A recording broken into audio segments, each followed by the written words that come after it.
यह तन विष की बेल रे, गुरु अमृत की खान।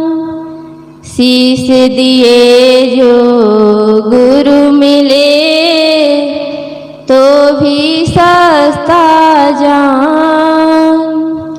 शीश दिए जो गुरु मिले, तो भी सस्ता जान। शुभ मंगल हो, शुभ मंगल हो, शुभ मंगल मंगल मंगल हो। शुभ मंगल हो, शुभ मंगल हो, शुभ मंगल मंगल मंगल हो। शुभ मंगल हो, शुभ मंगल हो, शुभ मंगल मंगल मंगल हो। शुभ मंगल हो, शुभ मंगल हो, शुभ मंगल मंगल मंगल हो। नभ मंगल धरती मंगल हो, नभ मंगल धरती मंगल हो। नभ मंगल धरती मंगल हो। नभ मंगल धरती मंगल हो। धरती का कण कण मंगल हो, धरती का कण कण मंगल हो। शुभ मंगल हो, शुभ मंगल हो, शुभ मंगल हो, शुभ मंगल हो। शुभ मंगल हो, शुभ मंगल हो, शुभ मंगल हो, गल मंगल हो। गति मंगल हो, स्थिति मंगल हो, गति। बोलिए सद्गुरुदेव की जय। सद्गुरु कबीर साहब की एक साखी है। यहाँ ही संभल कर ले आगे भी सही बाट, स्वर्ग विसाहन सब चले जहाँ बनिया ना हाट। सद्गुरु कबीर साहब हमें समझाते हुए कहते हैं कि इसी मानव शरीर में हम पुण्य की पूंजी अर्जित कर सकते हैं। अन्य खानी तो केवल भोग भूमि का है। संसार के लोग चाहते हैं कि ऊपर जाएंगे तब हमें स्वर्ग और मोक्ष की प्राप्ति होगी, लेकिन सद्गुरु कबीर साहब इस साखी में बताते हैं कि इसी धरती पर स्वर्ग है। हम इसी प्रेम से रहेंगे तो इसी धरती पर स्वर्ग उतर सकता है, और अनासक्ति पूर्वक रहेंगे तो मोक्ष है। तो पुण्य की पूंजी क्या है? हम जो कुछ कर्म करते हैं, अगर खुश होकर के अच्छे कर्म करते हैं तो हमारे लिए पुण्य बनता है। यदि हम गलत ढंग से सोचते हैं, मन में राग द्वेष पाले रहते हैं, तो हमारे लिए वो नरक है, और वो हमारे लिए पुण्य की पूंजी नहीं कहलाएगी। हम मंदिर जाते हैं, क्यों जाते हैं? पुण्य की पूंजी अर्जित करने के लिए वहाँ जाते हैं, मंदिर में जाते हैं, दर्शन करते हैं, कुछ दान पुण्य करते हैं तो हमारे मन में प्रसन्नता होती है। इसी प्रकार हम जो कुछ भी काम करते हैं घर में, यदि उसे पूजा समझ कर करेंगे, चाहे वो भोजन बनाना हो, चाहे झाड़ू लगाना हो, चाहे कुछ भी काम हो, पूजा समझ कर करेंगे तो हमारे लिए वो पुण्य की पूंजी बन जाएगी। कितने लोग होते हैं तीर्थ यात्रा करने जाते हैं तो पहले से उसके लिए पैसा इकट्ठा करते हैं, बाजार जाते हैं, कुछ सामान खरीद के लाते हैं। इसी प्रकार ये मानव शरीर मिला है, जीवन का कोई ठिकाना नहीं है। सूरज उगता है और शाम को ढलता है, लेकिन यह जीवन रूपी सूर्य कब ढल जाए कहा नहीं जा सकता। बच्चा माँ के पेट में गर्भ में भी शरीर छोड़ देता है। कोई 10 वर्ष, कोई 20 वर्ष, कोई 50 वर्ष। इस जीवन का 100 वर्ष पूरा माना गया है, लेकिन कोई कोई लोग होते हैं जो 100 वर्ष जीते हैं। इसलिए मौत को हमेशा याद रखना चाहिए। कब इस जीवन से चला जाए, हमारी जिंदगी कब खत्म हो जाए, तो जीते जीते वर्तमान में ही हम पुण्य की पूंजी अर्जित करना चाहिए, क्योंकि हम जो देते हैं वही हमें मिलता है। खेत में जो बीज डाला जाता है वही हमें फसल काटने को मिलता है। हम देंगे नहीं, कुछ करेंगे नहीं तो हमें कहाँ से मिलेगा। और जो अन्य खानी है वो तो भोग भूमि का है।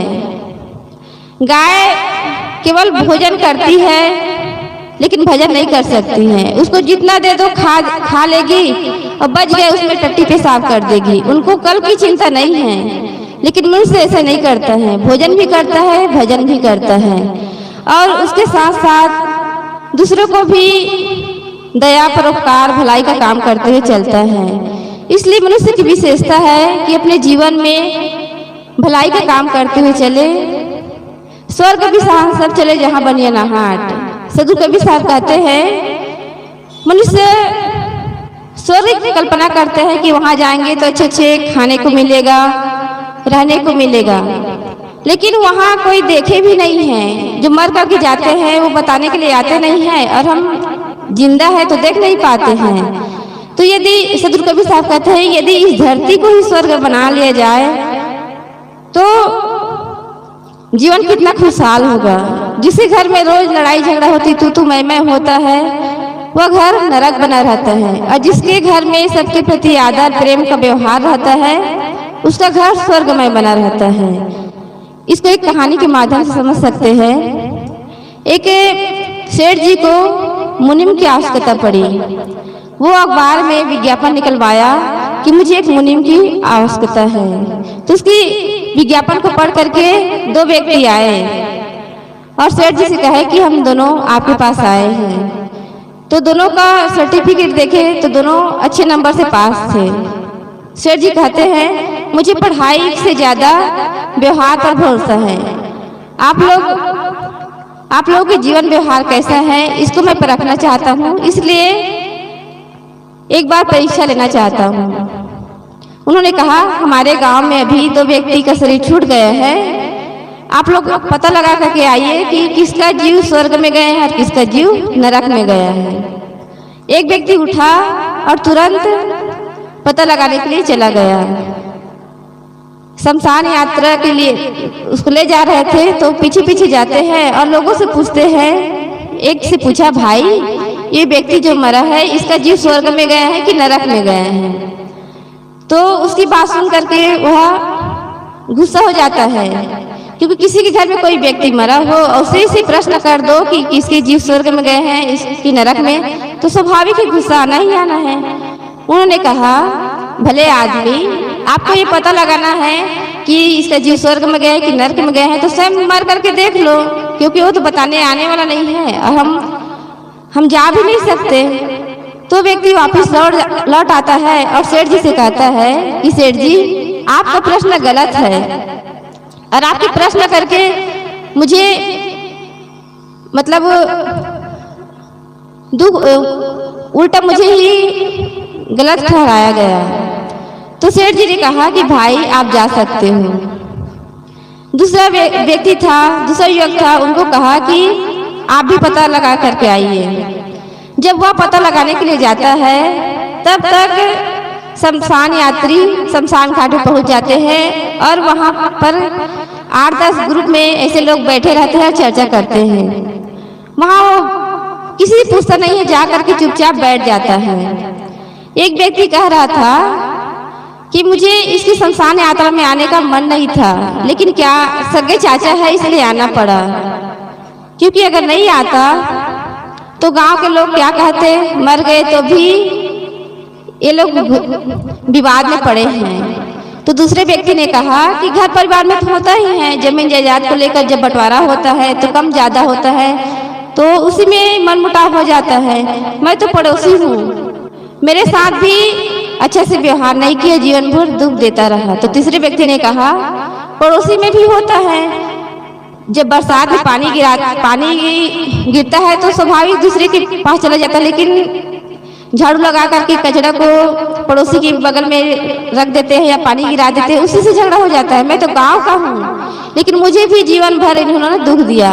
तो चौथा व्यक्ति कहता है कि छोड़ो भैया, ये व्यक्ति मर गया तो गांव का कांटा निकल गया, हम लोग कम से कम खुश है। इन्होंने जीवन भर सबको दुख देता रहा। तो व्यक्ति लिख लेता है कि इसका जीव नरक में गया। फिर वो दूसरे व्यक्ति जो मरे थे वहां पर गया और लोगों की बातें सुनने लगा। उसके बारे में लोग कह रहे थे कि ये तो वो इतने धर्मात्मा पुरुष थे कि इसके यहाँ संत महात्माओं का आना जाना, दिन दुखी की सेवा होता रहता था। ये व्यक्ति मर गए तो हमारे गांव का खंभा ही उखड़ गया। उसके लिए सब पछतावा कर रहे थे। उन्होंने कितने लोग कहने लगे कि गरीब की बेटी की शादी के लिए और गरीब के बच्चों के लिए पढ़ाई के लिए अपना धन समर्पित करते थे, सबको देते थे। तो उन लोगों की बातें सुनकर युवक लिख लेता है कि इसका जीव स्वर्ग में गया। तो फिर सेठ जी से आकर के बताते हैं कि सेठ जी, जो पहले वाला व्यक्ति मरा है उसका जीव नरक में गया और जो दूसरे वाला व्यक्ति मरा है उसका जीव स्वर्ग में गया। तो सेठ जी ने कहा कि ये कैसे मालूम हुआ? तो उन्हें बताया कि उनके जीवन के कर्म को देख करके ही पता लगाया जा सकता है। जो व्यक्ति जीवन में दूसरों को दुख देता है, सताता है, तो वही जीते जी नरक में रहता है और बाद में भी नरक में जाता है। और जो स्वयं परोपकार का काम करते हैं, दया का काम करते हैं, अपना तो खाता है, दूसरों को भी खिलाता है, भलाई का काम करता है, वो जीते जी स्वर्ग में रहता है और मरने के बाद भी स्वर्ग में जाता है। तो हम सबको चाहिए कि कम से कम गलत ना करके अच्छा काम करते हुए, भलाई का काम करते हुए और अपने जीवन में स्वर्ग उतारे। हम दूसरों को तो उपदेश दे सकते हैं, बता सकते हैं, लेकिन जब तक अपने जीवन में आचरण नहीं होगा तो उनका कोई प्रभाव नहीं पड़ता। इसलिए अपने जीवन को अच्छा बनाए। इन्हीं शुभकामनाओं के साथ अपनी वाणी को विराम देती हूँ। बोलिए।